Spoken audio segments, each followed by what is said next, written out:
Good evening, everyone. Can you hear me at the back? Yes. It's time for the next spectacle in what has been a wonderful day so far. It's time for the infamous Best Man speech. I'm going to give you a little taster of what Hannah has let herself in for by committing to a lifetime with Shaun. Reminisce on times I've spent with our esteemed group, and then give us all some reasons why the joining of these two really is something we can celebrate tonight. So, what can I tell you about Shaun? Well, Shaunie, you really are someone who I don't think a single person in this room would have something bad to say about. Now's your chance.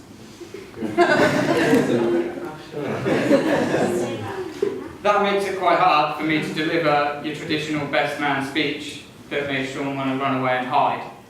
But, ladies and gentlemen, that is not going to stop me trying. Shaun, do you remember the time we... Oh no. No. What about when we... No. I'll tell you what I know. I know what's given you the most reason to blush down the 28 years that I've known you, and that is being silly enough to hang around with me. I have been thinking for months about things to say to this wonderful audience you brought before me today, and all of the most embarrassing things I can think of involve me forcing you into situations where we both end up looking like plonkers. Take, for example, at two of the epic New Year's Eve parties around the Renyards over the millennium, where, for a talent contest, we dressed up as Charlie Chaplin, played mastermind using jokes only really worthy of Christmas crackers, and then danced around the room like a marching band with a limp.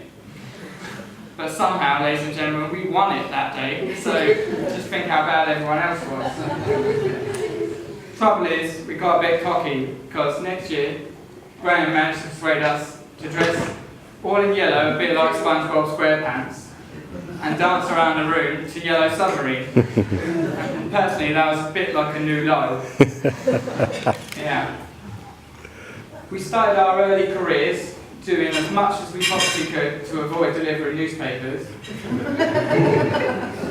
by emptying out the recycle bin, putting all the papers at the bottom, piling the rubbish back in, and we thought that we were being clever by alternating which set of parents' bins we put them in every fortnight, and I think we probably got away with it until now. So I'm still on paper. Yeah, so if anyone wants people with good work ethic, we're available for hire.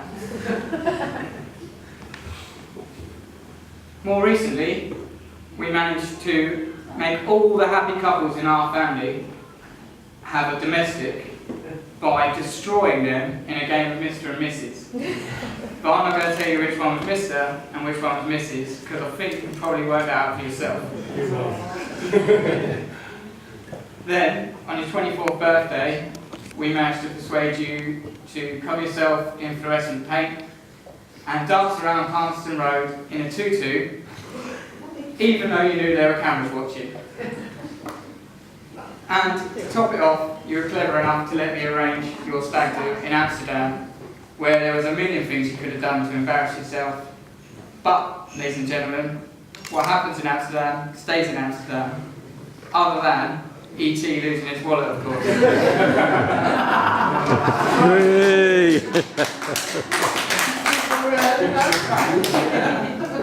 You would have thought that by now you would have learned your lesson. But no, you're clever enough to put me in front of your whole family to speak on your wedding day. You must be mad. But honestly, I hope I haven't given you too many reasons to be embarrassed down the years. And Hannah, I think you've got quite a lot to live up to.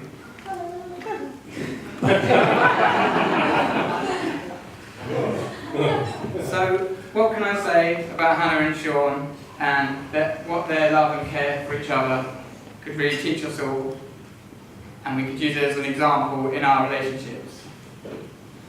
Well, the first victory is, Shaun, you've managed to get Hannah into a dress today.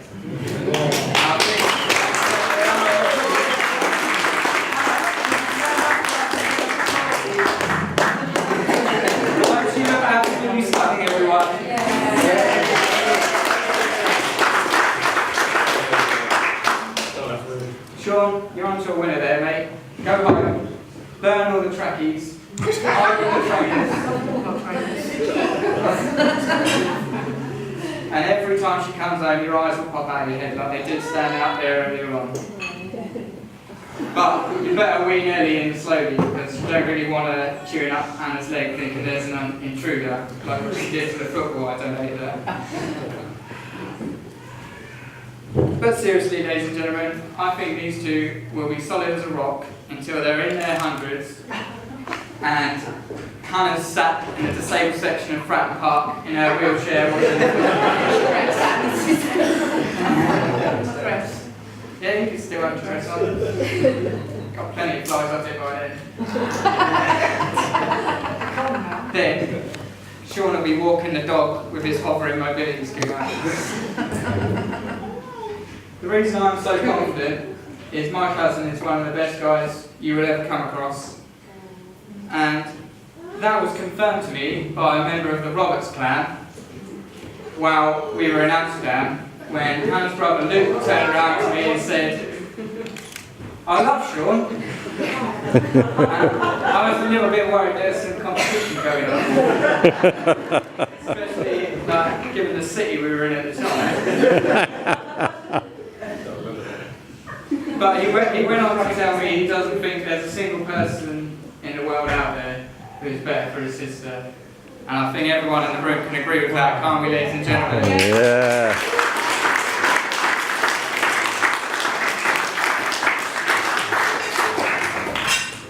Your mum will be looking down on you today, and every day, with so much pride.